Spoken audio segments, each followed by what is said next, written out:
जय महामृत्युंजय। इस वीडियो के अंत में मैं आपको हिंदू राष्ट्र बनाने का तरीका बताऊंगा। अभी हाल ही में आरएसएस प्रमुख श्री मोहन भागवत जी ने बयान दिया कि जातिगत आरक्षण अगले 200 साल तक तो चलेगा। 200 साल मतलब अगली 6 पीढ़ियों तक तो सवर्ण भूल जाए कि इस देश में योग्यता के बल पर आपको कुछ मिलेगा। हम ये पचा ही रहे थे कि अगले दिन उनका दूसरा बयान आ गया कि संघ हिंदुत्व की राजनीति नहीं करता।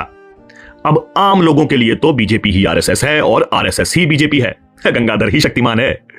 आप और मैं बीजेपी को इसीलिए तो वोट देते हैं कि वो हिंदुत्व की राजनीति करते हैं और इसी कारण से उनको हिंदू विरोधी वोट नहीं मिलता। मगर अब लगता है कि बीजेपी आरएसएस का हिंदुत्व से मनमुटाव हो गया है।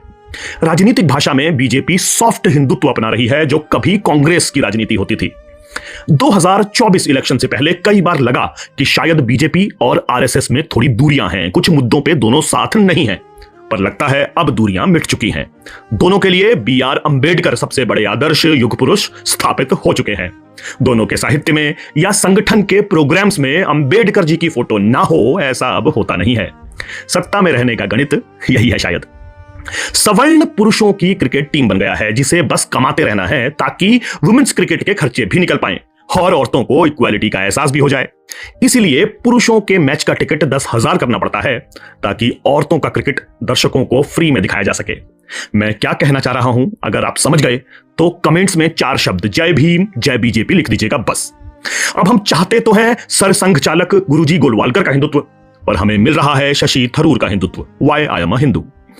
अगर आप सीधे सीधे हिंदू राष्ट्र की मांग करोगे तो याद रखो, हिंदू हृदय सम्राट नरेंद्र मोदी जी ने 2016 में गौ रक्षकों को गुंडा कहा था। एक्शन तो आप पे भी हो सकता है।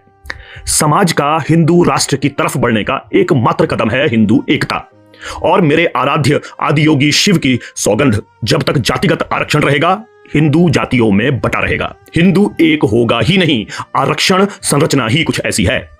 तो अगर आप अगड़े हो या पिछड़े, अगर हिंदू एकता में विश्वास करते हो तो तरीका सिर्फ एक है, आरक्षण पे प्रहार करना। अब वो कैसे होगा? पहले धरती टटोलने के लिए देखो आप कितने लोग हो जो ऐसा चाहते हो।